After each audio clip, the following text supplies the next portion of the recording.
जननीं शारदां देवीं रामकृष्णं जगद्गुरुं पादपद्मे त्रयोषि त्वां प्रणमामि मुहुर्मुहुः. Namaskar.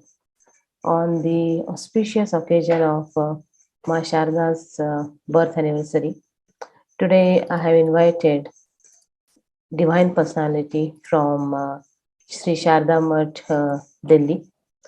Mataji is known for her motivational discourses on various scriptures and adhyatmic topics.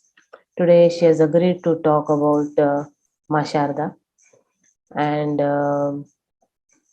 all of us know that the humble woman from villages of West Bengal became the spiritual consort of Sri Ramakrishna Paramahansa Deva, and also she led the Ramakrishna Paramahansa Sangha, which was actually master's plan. She showed path to each and everyone who took refuge at her lotus feet. Also, Ma used to say two things very prominently. One is do not find fault in others if you want to be happy. And second thing she said, always say that I have a mother. And she has taken responsibility of all of us. Let us listen the message of Holy Mother and what she wants to teach to each one of us from Pravrajika Divyanandaprana. Ma, Suswagata. Om Jananim Sharadam Devim Ramakrishnan Jagadgurum Padapadme Tayo Shrutva Pranamami Muhurmuhu. Namaste to all devotees. I'm happy to see so many familiar faces. And yeah, I hope it's my voice is clear and audible. Yes, Mataji. It's very clear. It's loud enough. Yes. Perfect. So today, the topic which Ketaki has given us is something very interesting. That has brought us all together. Ma Sharada. Because there is nothing more purifying than the studying of this most holy, great life, this exemplar icon among womanhood of this modern age, Ma Sharada, who is responsible, as Ketaki said, for this movement, who is responsible for a revolution. It's a silent revolution, but it is a definite revolution in our perceptions, in our understanding, in our philosophies of life. When we look at the life of Ma Sharda, we see the kind of very sattvic, holy influence she puts on us. And that is why to study this great personality and her message for this age, this fast-paced modern age, and our very fast-paced lifestyles, what message she has for us today, this is something very pertinent, very important for us to know. So we will go a bit into mother's life and then go into her message, because the life is the message for all great personalities like these. They did not stand on any podium and give a message, please see, but the life is the message. The life verily tells what they wanted to tell us. The life verily portrays their thought, their intention, their inner power. The life shows everything. And the beautiful, simple incidents in mother's life, they are pointers to great truths. Today, whatever problems we are facing, I'm not just talking of the pandemic problems which we are facing just now, but the general problems of our life, our anxieties, our fears, our worries, depression, and not being able to manage mind, all of these, the solutions are there in Sharda's life. In mother's life, we can find the solutions, we can draw the solutions, we can take the examples from her life and apply it into our life, because the life is so simple yet so profound. Mother's life is like that. It's a very unique combination of godliness and motherliness.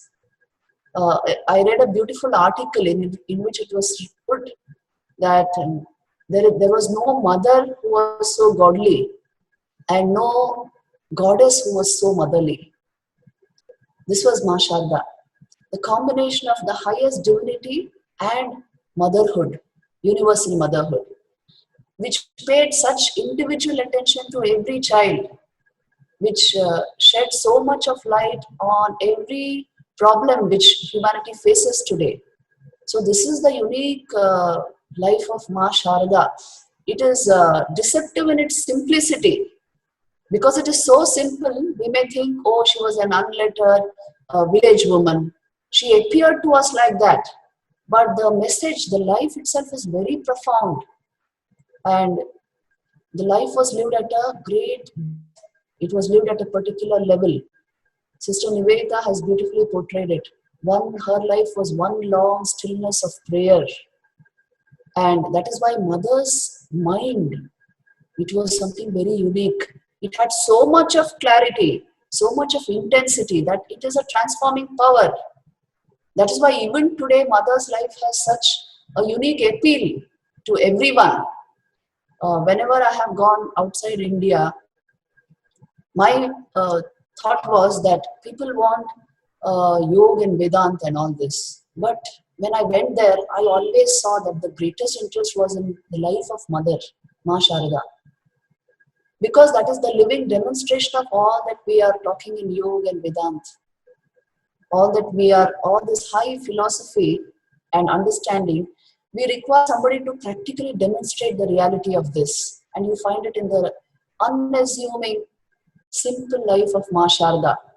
Deep, profound, and very, very appealing to our minds because she is the universal mother. She comes to us as the mother. And her motherly nature has an instant appeal to any person anywhere.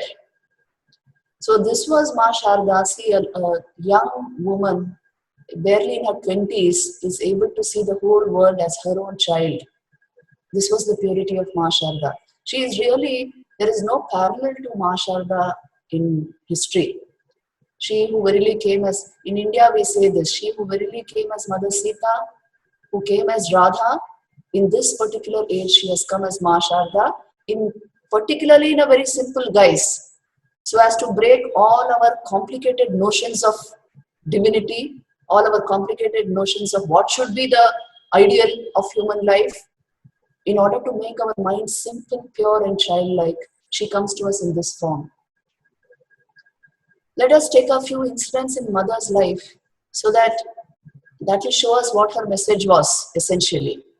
Just yesterday in the Atma Bodh class, I was discussing one particular incident of Mother's life, which was the incident of, many of you have already heard it probably.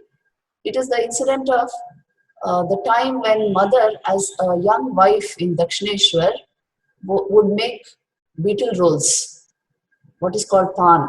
So that's a common practice in Bengal, and those beetle rolls are consumed after lunch. So Mother would make them for the master.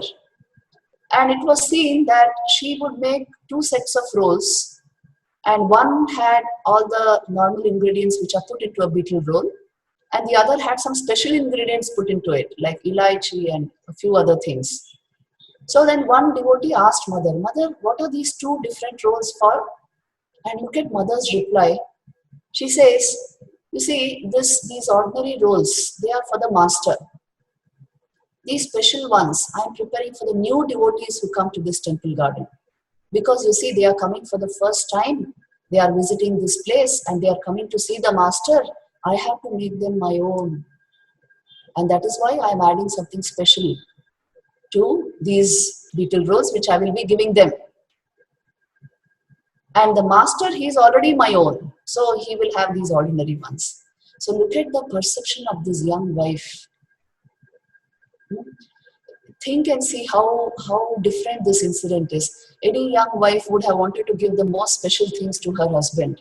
Mother is wanting to give them to the new devotees who come to the temple garden. Because I have to make them my own, she says. I have to make everybody who comes here my own. So this attitude of the mother, this feeling of the mother, this is what makes Sharda Ma very unique in world history. you can say a goddess who came to us expressing the highest form of divinity combined with motherliness. And the incidents like these point out to mother's message. It was a message of universal motherhood. It was a message of all-embracing, selfless, pure love. It was a message of all-inclusiveness. It was a message of unity and equanimity. It was a message of acceptance, and not tolerance merely, but acceptance. And it was a message of supremely pure love. So in today's world of strife, of violence, of you can say today even we are facing this pandemic, there is so much of depression and negativity all around. At this time, all the more the necessity to contemplate on Mother Sharda's life, because it gives us deep inner strength. It reinstates our faith in the eternal values of life. And it shows us the basic matrix, the fabric of existence, which is love, which is unselfish, pure love, as mother would give her children. So it brings us back to the original understanding. It brings us back to the lap of the mother, because it was on our mother's lap that we learned the first lessons of life, isn't it? So Mother Sharda's life naturally brings us back to this. And that is why this life is very holy, important for us to study again and again. In Vaishnava scriptures, they say that the more you study the life of Krishna, the more taste, sweetness you get out of it. Pade pade swadu swadu, they say. So the same applies to mother's life. Such a divine life, the more you study it, the more number of times you read it, the more sweetness you get out of it, the more tasty it becomes. It is a life which gives supreme fulfillment. And that is why the mother's message is condensed in her life, the incidents of her life. Then let me tell you one more incident here to show us how deeply was ingrained was mother's forgiveness, all acceptance, and humility.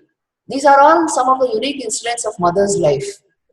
See, once a young woman from Kolkata came to Dakshineshwar, and this woman was a devotee, and she was rather expressive by nature. In the sense, she went into a state of bhav in mother's Nahabat. So she stayed for some time in the Nahabat, and then she would go into a sort of ecstasy, bhav samadhi like state. And in that state, she would weep and cry, and even in her speech, there was so much of expression, and tears would roll down her eyes suddenly. And then once in one such state, she even kicked the water pot in mother's room and broke it. And mother was so loving and forgiving. She never thought of it. In fact, she thought very highly of this lady, and she went and even begged the master to give her some such ecstasy. She went and told the master that she has such wonderful bhavs, such beautiful divine emotions in her life. Please give me also some. Mother was so simple and humble. And then the master told her, your level is much, much higher than hers. These are all city girls. Master said like that. So they are expressive by nature. Don't compare yourself with them. Your bhav is something hidden. It is something profound. And you must maintain it like that. Sri Ramakrishna alone knew who mother was, isn't it? He used to say, Tiniki Jeshe, is she an ordinary woman? She is my Shakti. Sri Ramakrishna used to say she is Saraswati herself, who has come this time in this form, who has hidden her celestial beauty this time. But she is Mother Saraswati herself. So this was Mother Sharda's stature. She is the very goddess of learning. She is the goddess of knowledge. And that is why you see such profundity in her words and in the incidents of her life. There are many such incidents in her life which show how mother looked upon everyone who came to her. Look at the sheer humility in this incident. Mother never tried to judge that girl. Mother never tried to compare her with anything. Mother, in fact, wanted some of her apparent divine emotion into her. She wanted to express the same thing in her life. So mother was like this. One day mother told Yogin Ma, who was, as you know, a close associate of mother, she tells her, please go and tell the master to give me some ecstasy. I want to experience the states which he is experiencing day and night. So then Yogin Ma went to the master and bowed down to him, and she wanted to make this appeal. As soon as she said this, she saw the master go into a very deep, serious mood. So in that mode, nobody could actually talk or face the master. Sri Ramakrishna would go into very profound spiritual state. So she immediately bowed down to him and she went away. She went to the mother, and as soon as her step fell into the Nahabat, she saw mother was weeping and shedding tears of ecstasy and periodically laughing with a thrill in her entire frame, in deep ecstasy. And after a few minutes, she went into a very deep state of samadhi and remained still for a long time. Then as soon as she came out of that state, immediately she turned to Yogin Ma and said, oh, did you meet the master and tell him, and have you come after telling him? She did not even understand that Yogin Ma had seen the entire incident. And immediately Yogin Ma said, Ma, it is you who say that I do not get anything. I do not have ecstasy. What is this that I saw just now? This was our mother. She tried to hide her divinity entirely so that we are able to connect with her as a mother. Otherwise, we would get frightened. We would feel a certain, we would feel that we are ordinary people. She is divine. So mother deliberately tried to hide her divinity in so many ways. You see, that is why we call her Mahashakti, because power can be expressed, but she was a power which was shy of expressing herself. Enormous power, but without expression. This was Mother Sharda. So in this incident of her life, we get a glimpse into all the things that Sri Ramakrishna said about Mother. She is Shakti, she is Mahashakti. Once he warned Hriday that, see, if you hurt me, still you may be forgiven. But if you hurt Mother, even Brahma, Vishnu, Maheshwara cannot save you. That is her stature. She is Saraswati herself who has come in this age, in this form. And what did Vivekananda say about her? I think many of you know the words of Vivekananda about Mother. He says she is that Shakti who has come to bring about a great transformation in this world. He writes to one of his brother disciples, Swami Shivananda, none of you have understood the significance of Mother's life. With her as the center, once more Gargis and Maitreys will be coming into this world. So this is the power which has come in very simple form, and it is creating a silent revolution, because you see, just like the life of Mother Sita, in her own time, she was misunderstood. She was not given the place she deserved. People did not understand the greatness of her character, the uniqueness of her character. But her influence on generations of our national life, social life was so tremendous. In fact, we call Sri Ram and Sita as the very Atma of India, the very soul of India. Her influence on our social life, family life, on our system of values was so intense, so profound, that even today we quote Ram Rajya. We quote that influence of Mother Sita, which was so sattvic, so loving and forgiving. This is the kind of influence these divine people shed. It's a subtle influence, but it's a sure, profound influence. And this is how they bring about vast changes. Mother Sharda was nobody but Mother Sita, a future incarnation of Mother Sita. So you see the same bhav, the same intensity of character, the same purity of emotion. And that is why Mother Sharda's life has to be studied with a certain amount of calmness of mind with us by purifying the mind, bringing it into a certain state of meditation. If you just observe these incidents in mother's life, you'll see every incident is very profound. It has a deep message to give us. Holy Mother used to say her divine stature is given out by her in very simple form in various ways. See, when she was in Dakshineshwar, I like that period of mother's life very much because mother shows us the life of sadhana in her own life. She was a young girl who had, for the first time, she had come to meet her husband, and it was very clear to her that her husband was a godly soul, immersed in God consciousness. So how did she look upon him? Immediately look at her answer when Sri Ramakrishna asks her, how do you look upon me? Her immediate answer without any hesitation was that, not just how do you look upon me, he said, have you come to bring me into this world? Her immediate answer was that, no, I have come to help you in your path. I have not come to drag you down into this world. See, this answer itself shows Ma Sharda's level, her innate divinity. Immediately she said, I have come to help you in your chosen path. So this is a tremendous thing to say. And when at the end of the Shodashi Puja, you may remember when Sri Ramakrishna surrenders the fruit of all his sadhana at mother's feet, places his rosary at her feet, mother quietly accepted everything and then she got up and went. How tremendous a power it must be to be able to accept the avatar's puja or the fruit of his entire sadhana. So this was Ma Sharda. Only Holy Mother Sri Sharda Devi and Sri Ramakrishna knew each other.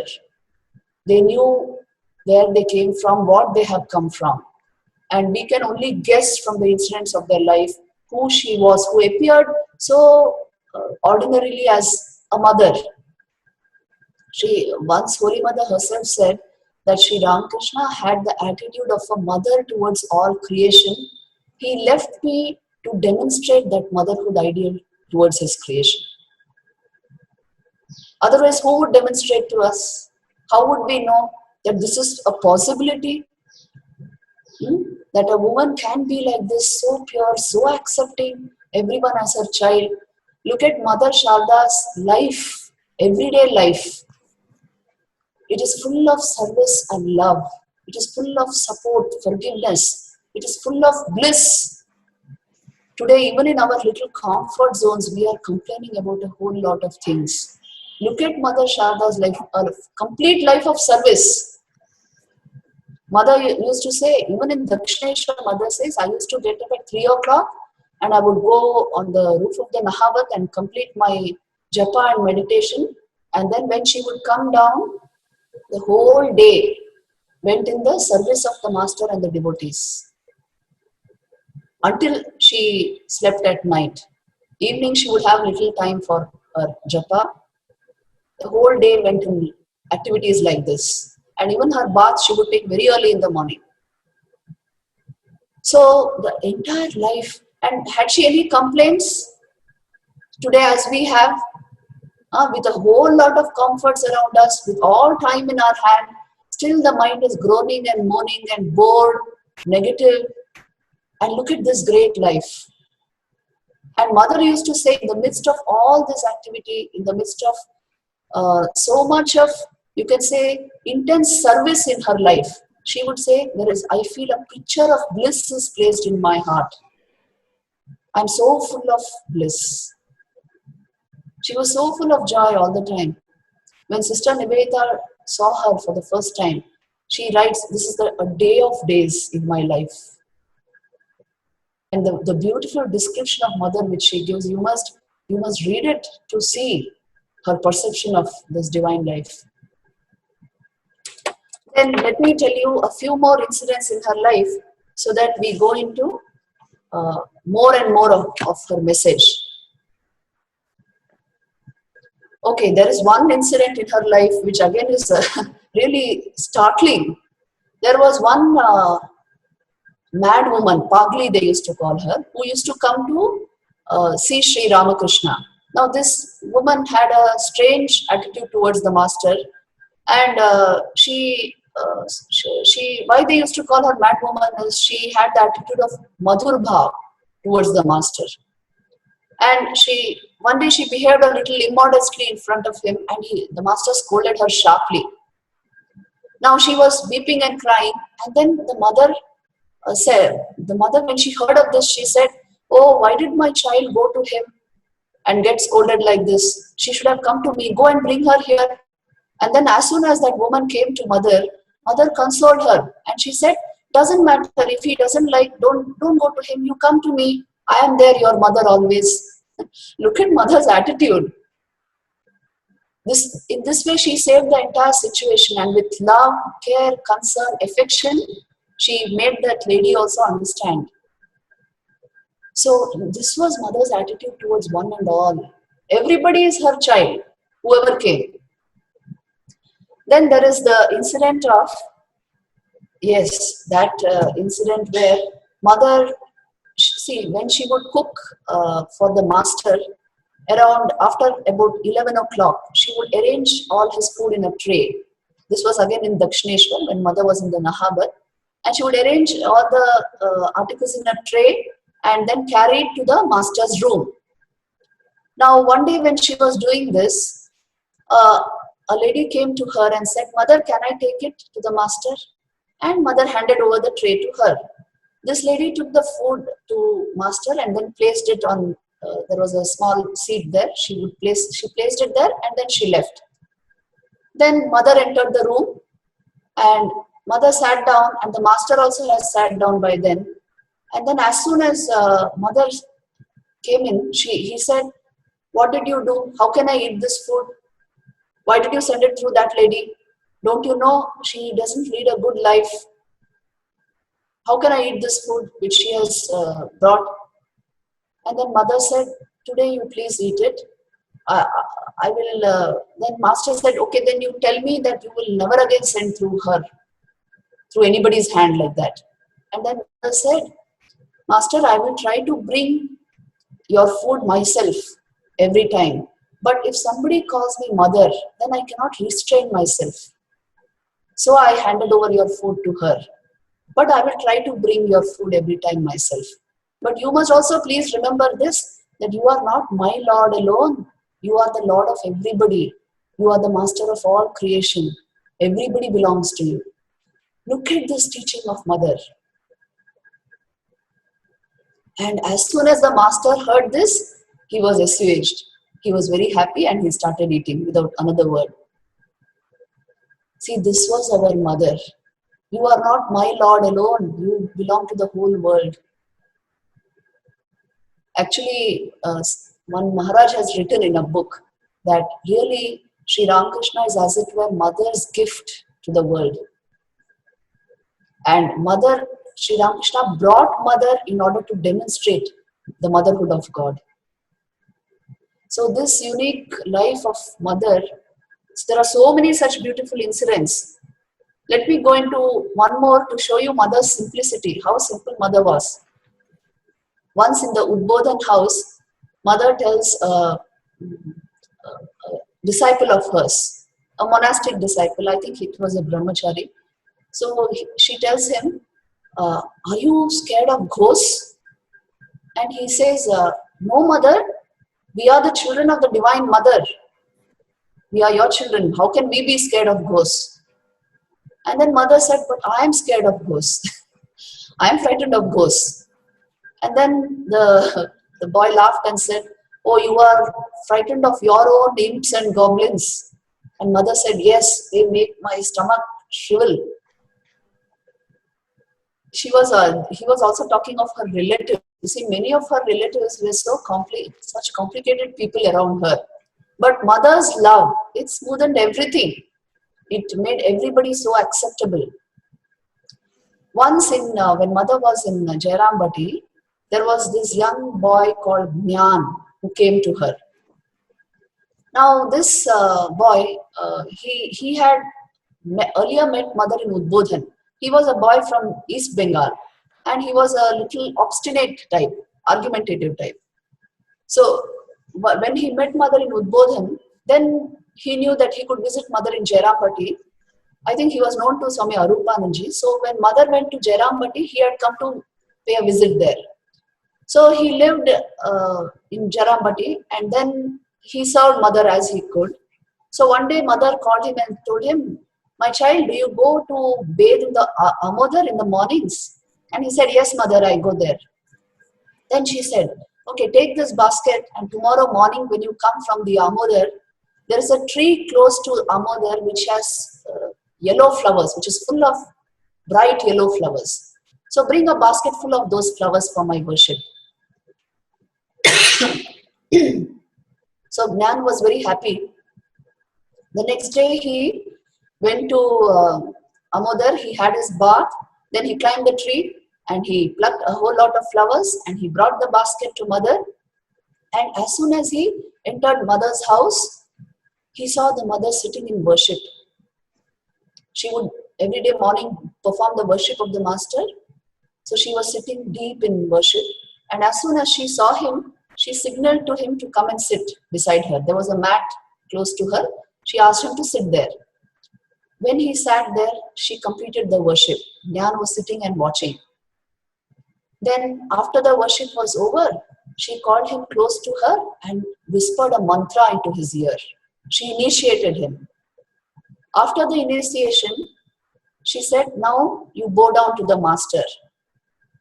And Gyan said, "But I don't know who the master is. You are my guru, so I will bow down to you."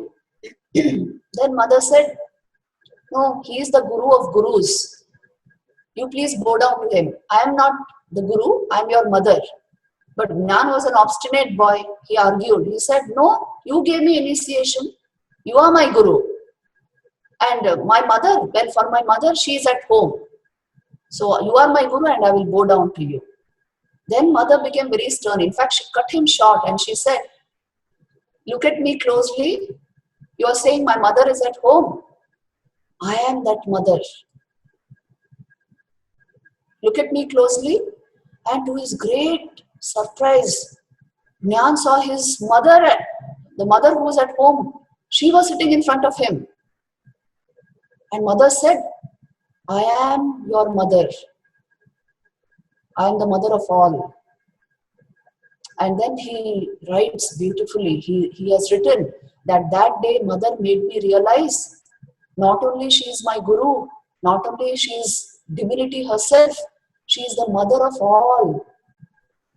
She is in the mother of all. She is the mother of all. She is the mother of all mankind. That is why we say Ma Sharada.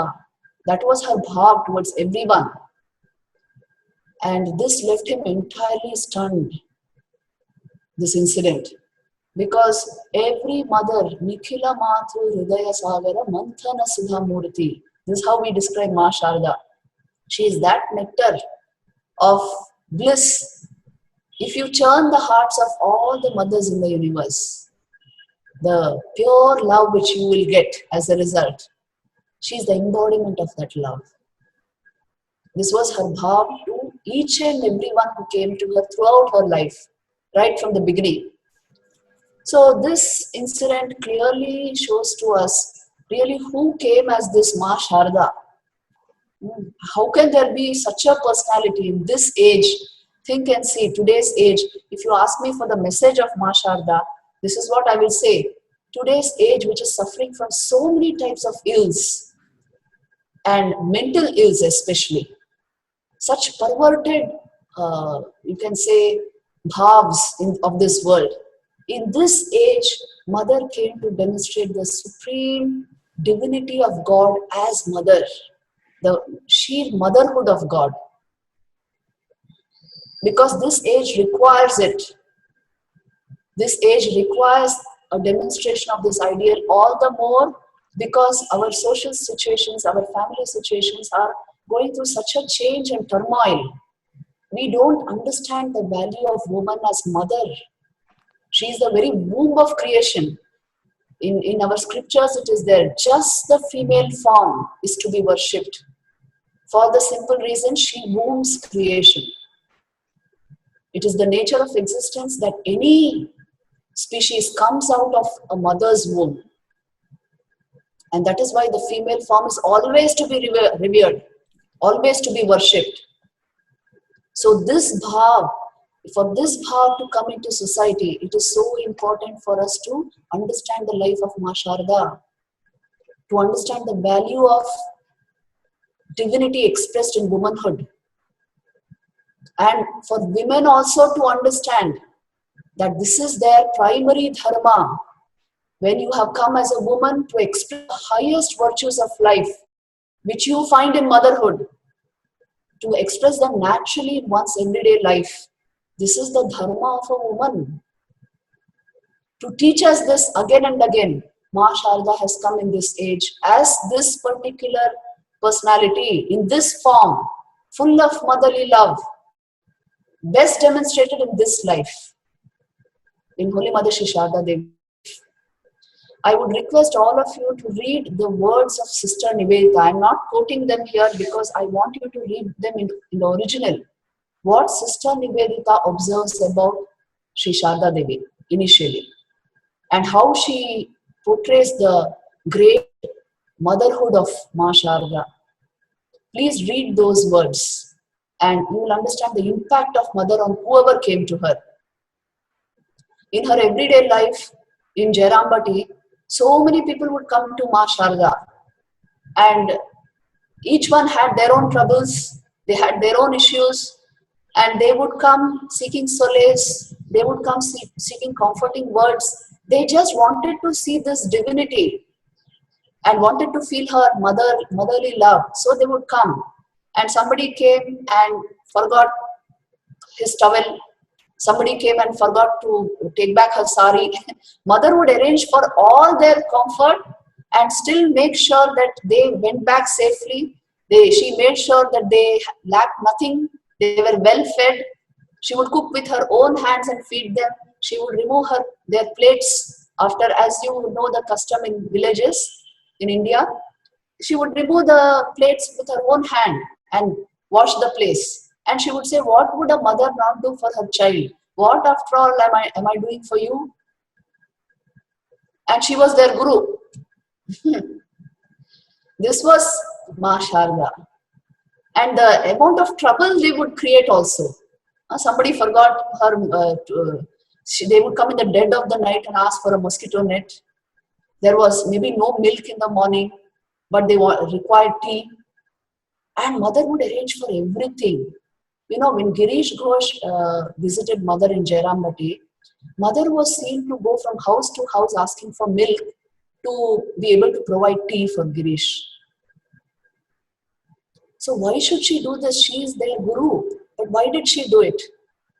To demonstrate, to show in this age that this is required to be done.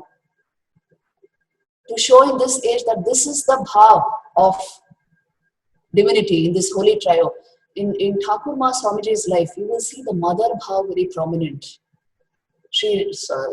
Thakur himself was a Shakti worshipper. His first vision of God was in the form of Shakti, Mother Kali.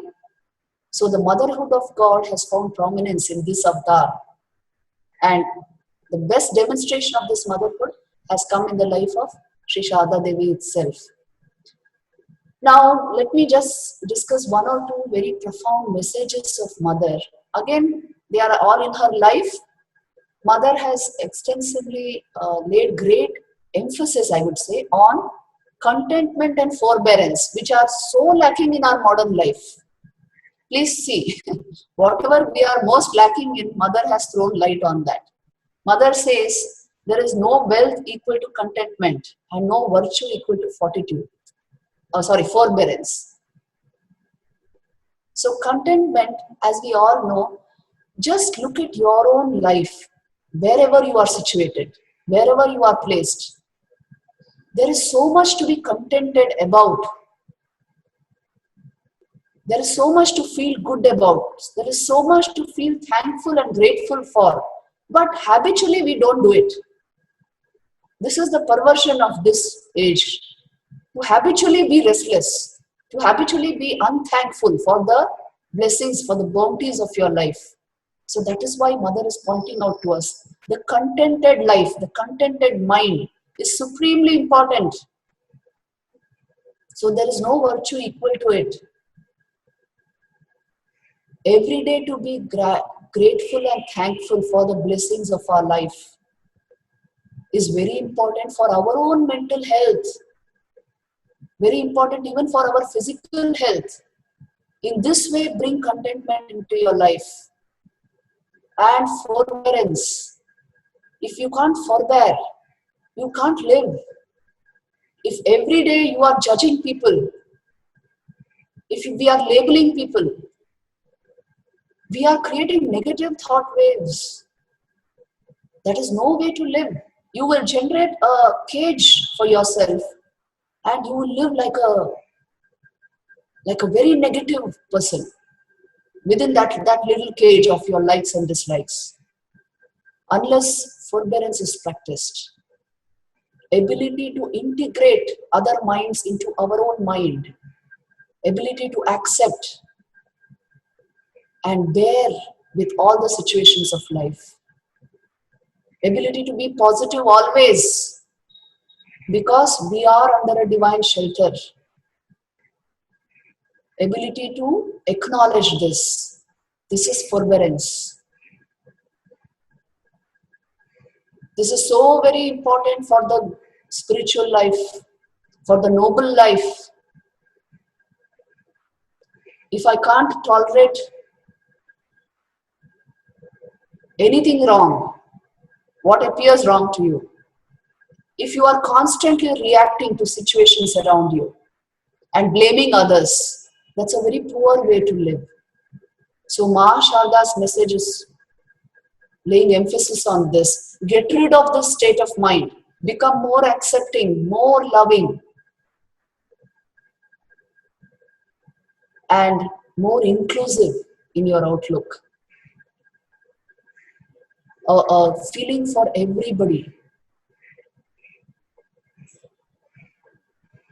So these two virtues are prime messages in Mother's life. And of course, you know her last message. All of us, I think, are quite acquainted with that. During her last days, when Annapurna's ma, a devotee's mother, comes to her, Mother gives her this message. And in that message, she says, the whole world is your own. No one is a stranger, my child. Learn to make the whole world your own. Do not find fault with others. Rather, see your own faults. Because the whole world is your own, no one is a stranger, my child. This is the gist of Ma Sharda's message. You see, this is what Brahma Jnana, which Vedanta talks of, gives you practically. Ability to accept everything as one's own. Because this Brahma Vidya or the knowledge of Brahman, it is not a theory. It is not a logical format. It is the divine expression of everyday life. It is the reality of life.